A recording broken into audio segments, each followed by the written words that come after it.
Good evening, everybody. Thank you for coming to what is our first presentation this semester, and the first one after a very, very long time.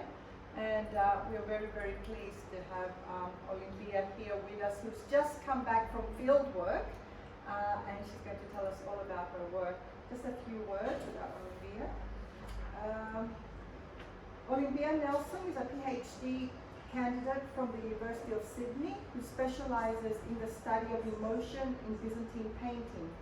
She completed her Bachelor of Arts with honours from the University of Melbourne with majors in art history and English literature. Her research and travel are supported by the Polymnia and Emilia Kallinikos Scholarship and the Catherine Neal Scholarship. So thank you, Olimpia.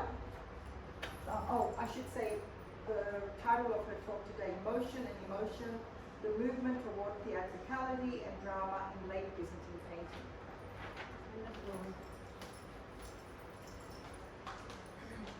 Thank you so much for the lovely introduction, Lisa, and good evening to everyone.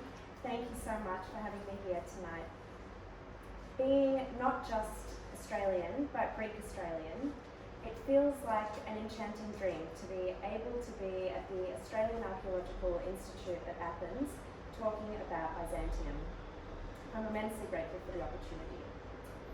I'll start tonight by talking about the development of Byzantine art from its typecasting as static, full frontal and schematized, and its development into a style that moves from stylization to drama, pathos and exaggeration of expressions and gestures. I'll mainly be covering my current research topic, the emphasis in late condemnation art on emotions, and expressions such as grief, tenderness, lamentation, and drama.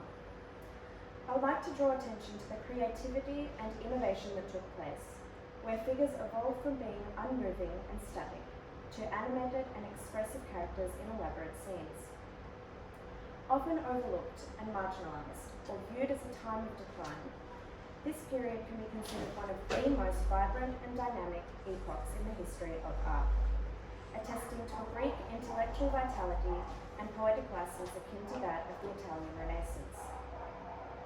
Although much of my research and writing as of yet have traced the development of Byzantine art from about the beginning of the 4th century, a major turning point for Christianity, I wanted to start today in the 11th century, looking at full frontal representations against bold backdrops. So here we're looking at two representations of the Theotokos, the Virgin and Child. On the left is an 11th century mosaic in the church of Santa Maria Assunta in Torcello. We see the Virgin standing on a bejeweled plinth, holding Christ who sits erect upon the support of her left hand. The infant's head is tilted upward to his mother, looking at her and placing his hand at the opening of her mephorion.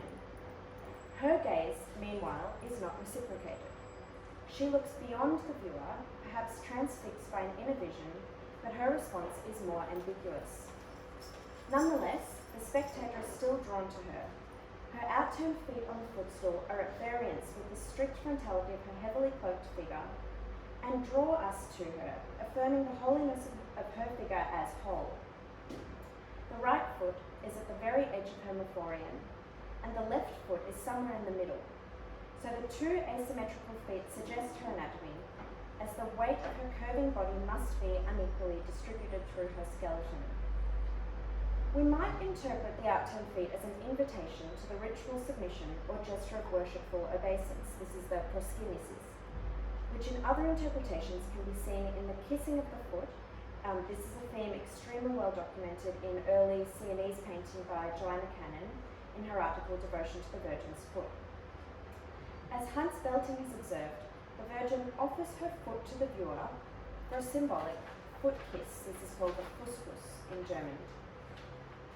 Though this invitation is in a sense incipient because there is no possibility of contact with such a lofty figure who is evidently high up in heaven in a golden abstraction.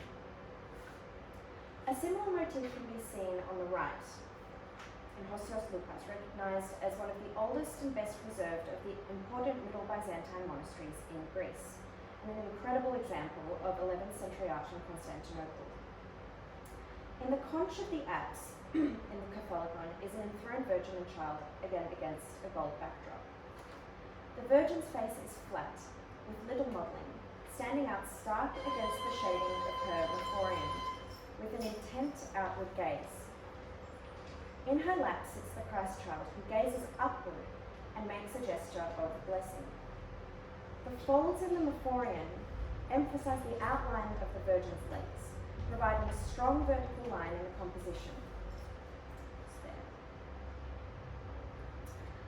That effectively draws the spectator's eyes down to the red slipper of the Virgin, two red slippers. And although she's also high up in an apse, equally remote, the seated posture proposes that one could imaginatively join her at slipper level for a colourful fuscus. So here what we're seeing is that artists are finding valuable theological uses for elements of realism. But gradually we see a movement toward tenderness and physical connection between figures, and perhaps it makes sense that this transformation arose in fresco rather than mosaic. In the Cora, we witness a mosaic of the Virgin caressed by her parents. Joachim is seated at the left, Anna at the right, both low on a rectangular bench or throne, with the young Mary in between them. Joachim and Anna lean over Mary, but they face one another, with their bodies bowed and heads close to their daughter's face, sealing off surrounding space with a fence of affection. Curiously, Mary is inclined toward her mother, but tilts her head back to look directly upward at Joachim for the paternal kiss. But she, in turn, places her hand at the face of her mother. Although clasping the young Mary in his hands, Joachim does not look down to her, but instead looks to Anna. Anna's gaze, meanwhile, is ambiguous. We cannot tell if she's looking to Joachim or to the young child. The interchanging of gazes that do not meet one another, combined with the hermetic proximity between the three figures, in this work captures the emotional intensity of reciprocal love. But it is the infant Mary who dictates where the affection is directed. The placement of her hand on Anna's face directs Joachim's gaze to her. An almost identical iconographic style to the Cora mosaic that we just saw appears at the Holy Mother of God Peribleptos Church in Ohrid. Although here, the faces appear slightly less tender and more severe. While in the Cora mosaic, only the foreheads of Joachim and Anna are pressed together. I'll just go back so you can see. Nothing lower than the point of their foreheads. Here we see the three faces of Joachim, Anna, and the Virgin all joining together as if to intimate a kind of anxious solidarity between the three. Given the tradition of full frontal icons, and if we consider the mosaics we just saw in Hosios Lukas and Purcello, it makes sense for us to imagine that Byzantine art could be typecast as static, frontal, and schematized. Unlike the flowing naturalism of art in classical Greece and Rome, and the subsequent Italian Renaissance, the frescoes, mosaics, and icons of Byzantine tradition are historically positioned by default as backward, unadventurous, artistically unchallenging, and conservative. Both the terms Byzantine and Greek were used pejoratively, as terms intending to be derogatory for those artists, usually having been born and working in Italy, and who produced a style defined as stiff and grotesque. For Vasari, the Eastern Orthodox tradition had to be transcended. Though initially informing early Italian art, it came to be scorned and stigmatized as the clumsy Byzantine style, the Maniera greca. Even though the same Vasari acknowledges the debt of the early Italian innovators to the Greek masters who operated throughout the Italian peninsula by invitation and who taught Italian artists how to paint. Ernst Kitzinger phrased it as an endless repetition by unimaginative Italian craftsmen of stale and outworn Byzantine formulae. contrary, I will suggest that the appropriation of Eastern models was instead carefully planned, not only to meet the specific needs of the Italian context, but also to create images that would involve the viewer emotionally in the depicted events and arouse their empathy. It is no accident that Byzantine art was appropriated in the search for more vivid and evocative images. Artists understood that the viewer's religious experience was heightened. Of particular importance in considering the development of Byzantine art is the gradual emphasis in the later period on emotion and tenderness. At first glance, it might remind us of the exploration of human emotion in the 1300s through Giotto and Duccio. But we can see examples as early as the 11th or early 12th century, known as the late Comnenian period, which has a new emphasis on human emotion. In contrast to the emotive restraint that one might observe in the mosaics of Constantinople and of the Veneto, this expressive style emerges not too long after, in the last part of the 12th century. We see figures in contrapposto poses with anguished expressions and dramatic gestures. We witness an elongation of figures who appear more stylized with added drama. Often these cycles are dense, with narrative elements, and can be read as long scenes, as though a story, that one reads sequentially and chronologically, covering every inch of the walls on which they painted. These churches are not sparse. Where we might have seen in earlier Byzantine art two figures against a gold backdrop like we saw a bit earlier, we now begin to see a cramming of secondary figures and architectural features that enrich the scene. The beginning of this kind of narrative turn is generally traced to the Comnenian period, where we see an increased interest in the individual. The focus on representing emotions led to a humanization of religious art, and we see iconographic programs extend and transform with highly charged emotional depictions of scenes, the Passion and lives of saints. Located on the western border of Byzantium, the church of Panteleimon in Gorno, Nerezi, whose frescoes date to around 1164, reveal highly dynamic and intensely emotional figures. The frescoes in the narthex have been quite badly damaged, and the upper portions of the naos were replaced with post-Byzantine paintings. But on the lower levels, the naos and bema preserve much of the original 12th century frescoes. What is most striking about the fresco cycle at Nerezi is how the figures stand out against a striking blue backdrop, which brings out the range of vivid warm colours, loosely configured around the complementary of blue used to depict figures. As if to prefigure mannerism, the figures at Nerezi are slender and often elongated. The painters use lines to define the boundaries of shapes, model forms, and portray emotions in the individualized faces of many of Nerezi's figures. This elongation of the figures and repetition of lines create a strong sense of visual rhythms and movement within the church, and were a hallmark of Byzantine painting during this Comnenian period. The high quality of Nerezi's frescoes and similarities with other artworks have led many scholars to conclude that the church's painters came from the Byzantine capital of Constantinople, the major centre of artistic patronage and production. Nerezi's frescoes are particularly valuable since no painted church programs from Constantinople really survive from this period. There are two main scenes in this church that I'd like to draw attention to tonight: the Deposition and Lamentation. In this scene, Christ's followers remove his body from the cross. To the left is the Virgin, who embraces Christ's limp body, and to the right is the grieving St. John the Baptist, who, through the cloth of his tunic, holds Christ's hand to his face. Directly behind Christ is St. Joseph of Arimathea, the man who assumed responsibility for the burial of Jesus after his crucifixion, who looks out to the viewer with a striking gaze at the centre of the scene. The warm touch of the Virgin's face onto the face of her son in the scene of the deposition is a testimony to the emotional approach of the master at Nerezi in evoking a kind of spiritus of specific moods. The touches, kisses, tears, the embrace of his mother, combined with the proximity of the other companions who kissed Christ's limbs, creates an emotionally charged environment. The tenderness and intimacy of the figures here transform a canonically defined visual illustration into an imaginative and emotional scene with humanistic qualities. The contrasts of saturated colours against the blue intensifies passionate outbursts of dramatic feeling, which we'll see further in the Lamentation scene.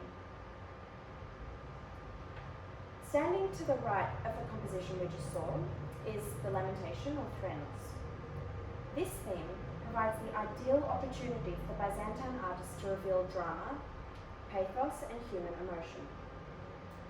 The dead Christ now lies on the ground but has not yet been placed in the tomb, which appears to the left side of this image. Christ's followers mourn his death. Lines of grief crease their faces, creating emotional expression. John the Evangelist clings to Christ's hand at the centre of the scene. His hunched body creates sweeping contours that move the viewer's eyes toward the dead Christ and his mother. Christ's body is still in the contrapostal position from his crucifixion, with hips swayed to the side. His body, though lifeless, is actually very alive, which the artist achieves by illuminating his torso and highlighting the vascularity in his forearms and emphasizing his muscles. Through the intensity of expression in the Virgin's face, her upturned eyebrows, the lines in her face, the viewer is invited to join the Virgin in the feelings of love for her son, resignation toward his destiny, and grief and suffering of his death. The dramatic poses of the bodies are highly exaggerated and mannered, almost impossible. The faces are deformed by pain. Still, the excess of every element makes the emotion look simulated, rhetorically emphatic or over-enacted, like in an extremely stylized performance. Of particular interest in this scene is the way in which the Virgin bestrides Christ from beneath, between her legs, so that the upper part of his body rests on her legs. Her pose brings together, in the one image, the complete cycle of Christ's life, through this subliminal reference to his birth in Bethlehem, but also foreshadowing his resurrection, that is, a kind of rebirth. The complete cycle of salvation is represented iconographically and with the greatest imaginable pathos. Even the continuing curved lines in the landscape, swooping and swirling, plunging movements full of motion and compositional dynamics, and the bodies of the figures bear the extreme sadness of Christ's death.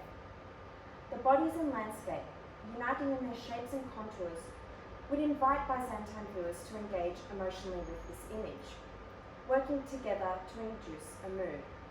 It is not a static art. The landscape joins in on the grief as much as the humans, swooping of energies passing from John to Christ, John's back that just rolls and plunges into Christ, Christ's arm echoes the landscape, which is also echoed by the Virgin's lower leg. There's a strong diagonal sense created by the line of Golgotha. Christ's own leg plunges down with the landscape. The apostles on the right, Peter on the diagonal, heads on the diagonal. Emotional excess dominates this image and dominates images of this style from the second half of the 12th century. Gorno Nerezi also contains a standard depiction of the Dormition, which shows the body of the Peribleptos lying dead on a bier. Behind her, in the centre of the composition, standing against a white mandola, is Christ, holding a small body wrapped in a cloth. This represents the soul of the Peribleptos. The apostles surround the bier, and the sky contains figures of angels, saints, and prophets. What I want to point out here is not the Virgin nor Christ, but what is going on either side of them. So here I'm showing opposite sides of the Virgin in detail. To the left, we see a procession of figures with tilted heads, almost all with a palm to their faces. Running down the faces of the women, we see tears, which I've shown below in this image in further detail. Similarly, on the right-hand side of the composition, figures are pressed closely against one another, almost on top of one another, carrying together this shared grief. The proximity of figures combined with the visible tears and wincing in their faces creates a heightened sense of emotion and theatricality that makes the grief of the death of the Virgin palpable. This theme of theatricality has been observed by Hans Belting, who uses the phrase living painting, emsikosphraphy, taken from an 11th century text on the crucifixion by Michael Psellos, a prominent Byzantine scholar, to describe this new type of lively image that appeared at those times. The term applies to a painting which is not mute, but capable of speech, with poetry, which touches the feelings by arousing persons and events to life. The Church of St. George in Staro, Nagoričane is considered a 14th century masterpiece of the Palaiologan time and a key example of Christian heritage in the area. It is one of the most important examples, not only in terms of iconography, but also because of its significant contribution to our understanding of other issues relating directly to the art of the late Byzantine period. Its painters were Michail Astrapas and Eftichios, active at the same time, as well as the well-known Thessalonian Panteleimon. Here we're looking at another scene of the Dormition of the Virgin. Again, we see the Virgin lying on a bier surrounded by apostles and angels. The scene is broken up into two distinct halves, so we've got the heavenly above and the earthly below. The Virgin, though being carried out by humans on earth, occupies a kind of liminal space between earth and heaven, suggesting that she belongs with the celestial world, not physically. This separation emphasizes the difference between the congregation and the heavenly. As in the standard iconography of Christ, standing behind the Virgin, holds her soul as a swaddled infant in his arms. The scene is vivid, and on both upper and lower registers has a flurry of figures, humans, saints, and angels present. It is a highly animated scene. There is much flutter in the sky with double portrait vignettes and a trapdoor, which induces benign agitation on the reef below, with apostles apparently doing duty as pallbearers, pushing forward, no rest. The composition works in patches with disparate density. On the far left side, the women are gathered together, huddled in a kind of cluster to the side.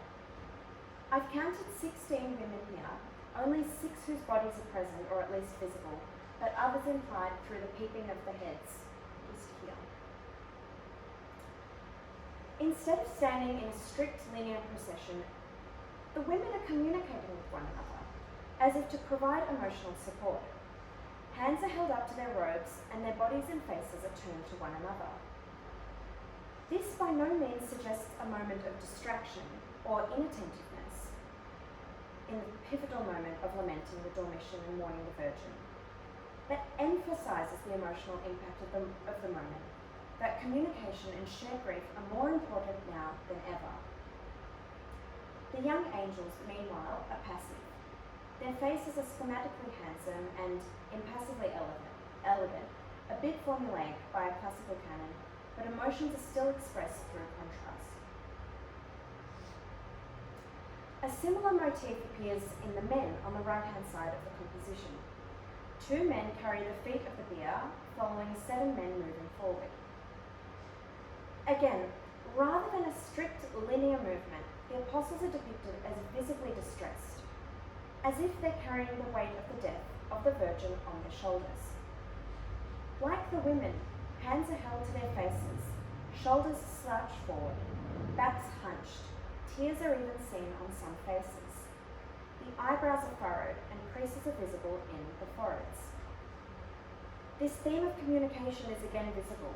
Figures turn to one another, look at one another, as if to communicate sorrow with one another. In the middle of the 6th century, the the Emperor Justinian founded a new city over the ruins of ancient Galatron in northern Greece. This was Castoria, which was to become an influential region, centre of medieval Hellenism, not just in the days of Byzantium, but for centuries afterwards under the Ottoman Turks. We know very little about its size in the early Christian period, so most of what we know about the city comes from the post-Byzantine period. The heart of Byzantine Castoria lies within the citadel, where we find the older churches of Panagia Kubelikidi, Aios Dimitrios. In the frescoes of the 12th century Castoria, emotions are expressed in an unrestrained manner, as if the time had come to depict human conditions of pain and sorrow, serenity and bliss. So this is a representation again of the Dormition in the Agios Nikolaos Kasnitsis, a small single-aisle church with 12th century paintings. The centre of the composition is settled in horizontals and verticals, whereas the saints to the side are rhythmically overwrought with reactions, so the 5 saints to the right with almost 10 feet. I want to show a detail now of something that I find most striking about this work. Aside from the figures we see to the right of the Virgin, who weep and look at one another and unite in a shared kind of mourning, with all hands to faces, is the emotional expression prevalent in the Virgin herself. Her body is stiff, but her brow is pained. The Virgin herself is weeping at her own parting from the earthly realm. There's an ambiguity here with the eyes of the Virgin. It's unclear whether or not the artist has depicted eyelids, or if they're actually opened eyes. What we can see is 2 upturned eyebrows, as if to suggest anguish. In this way, seeing the visible pain of the Virgin, we as the viewer join in on the suffering of her, fully feeling her departure. A sacred history is unfolding before our very eyes. So here we can see that movement and motion that I mentioned before, where figures are huddled together in this joined mourning of the Virgin, their robes brought to their faces as if to wipe away tears. There's a vigorous kind of leaning in and lots of diagonal energy. Here we're looking at another Dormition in the Holy Mother of God Peribleptos church in Ohrid. The frescoes in the church, which have substantially contributed to current knowledge of Palaiologan painting, include images from the Passion Gospels and the life of the Virgin Mary and the life of John the Baptist. We see lots of lights and darks in the draperies showing high aspiration to realism. We also see rigidity in sort of spelling out of the folds so fastidiously that they actually exaggerate the crimped look of bodies as they fold over one another in this emotional crushing. The Lamentation in the Holy Mother of God Peribleptos church reveals high drama, with both clashes and harmonies of response. We see gestures in all circumstances that are highly theatrical, that involve the twisting of bodies in asymmetrical configurations. Hands are held up in the air, others are embracing one another. But the keynote of this picture is in the middle of the composition, when the landscape plunges to the lowest point and up come the hands at the very lowest point. Emotion does not just appear in frescoes, but there is a tradition of it also in icons. So this is one example that I'd like to draw attention to, held in the Byzantine Museum of Castoria. This icon can be dated with certainty to the 12th or early 13th century. The provenance is unknown.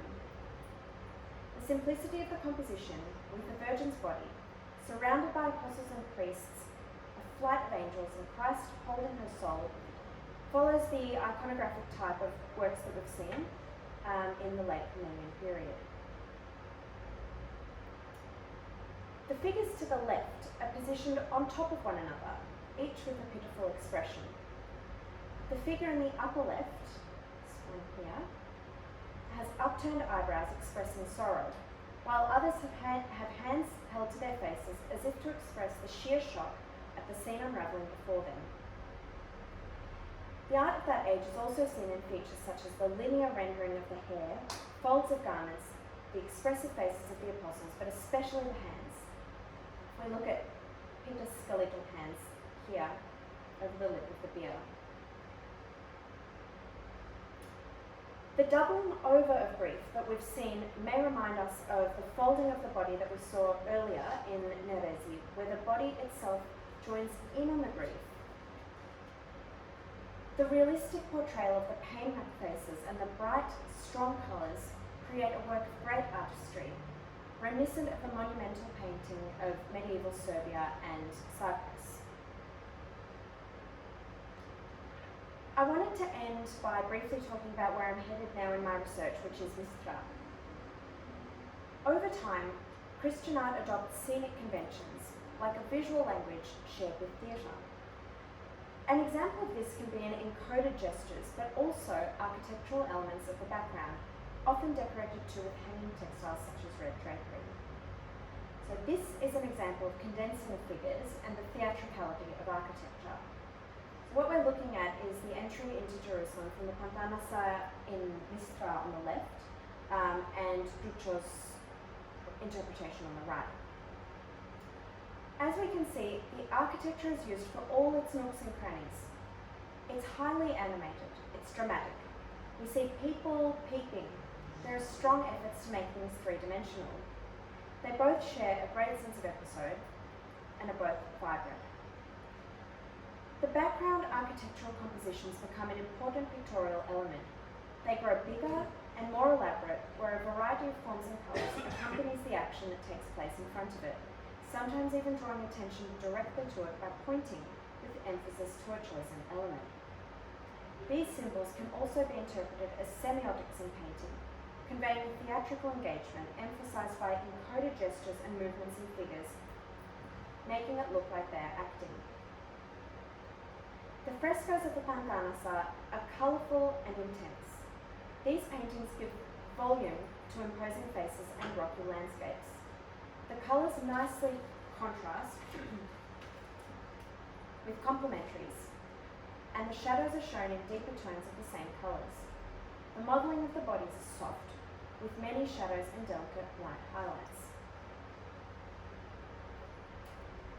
I wanted to read out a quote by Stephen Runciman. He says, "The artists were still highly accomplished, but the drawing is hampered by a desire to fit too many figures into the space. Somehow, the religious intensity of earlier Byzantine work is gone. It is almost as if we were looking at the illustrations to a book of fairy stories. One feels that the artists were trying to transfer a style suited to book illumination to larger spaces for which it was unsuitable. There is a great charm about it all, but it is the art of a civilization that has outlived its political basis, an art of wistful nostalgia for which there was no future. The paintings in the Pantanasa at Mistra formed the last important monument of the medieval free Greek world." Runciman belongs to the Greece in its decrepitude theory of Mistra, whereas I would argue that actually we're seeing Byzantium come alive with an animation that we could also see in Italy. We get a glimpse of what we would have seen if the Renaissance was left to the Greeks instead of seized from them. So this is what I'm looking for. I'm going to be looking at these churches and these frescoes in the hope that we get evidence whether there's a credible Renaissance taking place before the invasion. I wanted to show another example from Mistra, in which one of the miracles of Christ is depicted, where Christ puts forth his hand and touches and heals the worshipping leper. But instead of drawing attention to Christ's action here in the centre, I want to emphasise the huddling of figures on the left. One man has diverted his attention from what Christ is doing to speak to possibly Peter or whoever it is behind him. It's a nice human touch and hints at a moment of distraction and conversation. Where we previously may have seen figures focused so intently and dutifully on Christ's action, we're now witnessing a curiosity but also emotion between figures. This is indicative of a new style which is characterized by freshness, poetic license, introspection, and a degree of humanism, which indicate not just a remarkable understanding of technical visual elements, like design and composition, but a degree of emotional and symbolic freedom that clinches certain theological paradoxes. The curiosity and invention in visual style that we've seen in this fresco support the idea that Greece was poised for a renaissance. This was a culture that was ripe for free thought, inventive humanism, even if in enigmas and symbols. The painters experimented with the rendering of landscape and space and gave dramatic roles to colour and light, revealing a fondness for invention, somewhat analogous to innovations also found in contemporaneous art of the West. So, in conclusion, what I've attempted to show today is the movement from static to expressive figures in Komnenian Byzantine paintings. We've seen relationships between figures, both main and secondary, in animated and often dramatic scenes. We've seen a range of bodies and postures, figures turning left and right, painted in profile or from the back. The representation of human passion is most obvious in facial features, so lips, eyes, eyebrows, foreheads, wincing or anguished faces, and exaggerated expressions of posture and hands. The figures are often interjected with psychological and emotional intensity, where we can find visual parallels in architecture or natural settings of the scene, such as we saw in the rocks of Nerezi, the landscape, even in this craft. But also the density of the scenes add compositional pressure and heightens the intensity.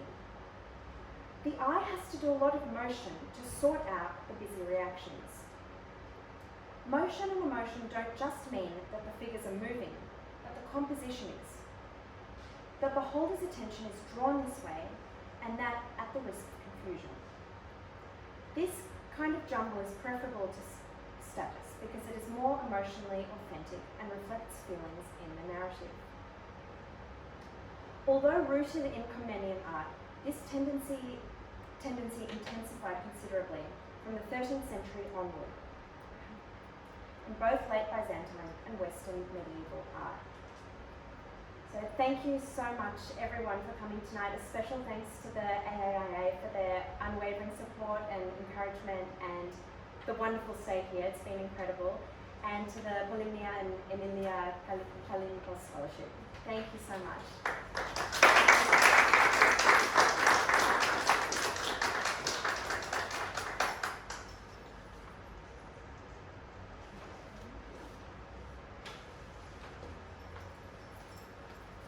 Thank you so much, Olympia. That was wonderful.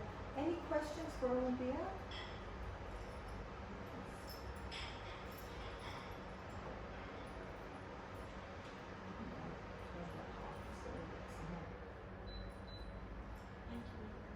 Any questions at all?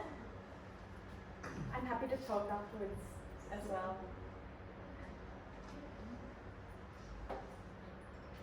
Can I just say something that it struck me when you were talking about the movement, the figures, and emotions, and it made me think of the whole theatricality of Christian ritual, and how you get that kind of theater played inside the church when it during service and all that kind of thing. So I was just wondering if we see that, because I know nothing about Christian ritual in the Byzantine period, but do we see a change, perhaps, like you see with the art at the same time inside the church? No, that's a really good question. I think what we definitely see is more characters coming alive. We see more figures. There's a greater narrative element that we see, as if almost that we're reading it. And I think what we have to remember is that these were locations in which people would spend all day there. So we, doing research and walking in, traveling, we go in and go out. but these images were meant to be interacted with on a daily basis and on a being highly emotionally charged. And we as the viewer are the ones who create that kind of movement and that kind of energy. So it does definitely come from us, and that interaction is something that was happening every day with the same people in the same location every day, making those images move. I'm not sure if that answered it at all. Yes? Yes, so in your view, was the creation of this emotion in the painting a way of bringing the followers entice them into the church and have a feeling towards the church? In difficult times, of course, because there was the schism between the Western and the Eastern Church, and Yes. hence the criticism of the Eastern Church by these writers, I Exactly. suppose. So, and then obviously flowing into the Ottoman rule. So, Exactly. That's certainly how I see it. That seeing the figures close to Christ so emotionally intense, Yep. it's hard for the laity not to be emotionally affected by it. Yep. That when witnessing the Virgin lamenting, when witnessing Christ's death portrayed in such a humanist and realistic way, seeing him in that contrapposto kind of sway, the pious viewer can't not be affected by that. so he or she becomes involved, Involved. not just in the art, but in the actual religion, the emotions. So the religion Exactly. becomes an emotional thing, Exactly. not just a belief system. Exactly right. A visual kind of language.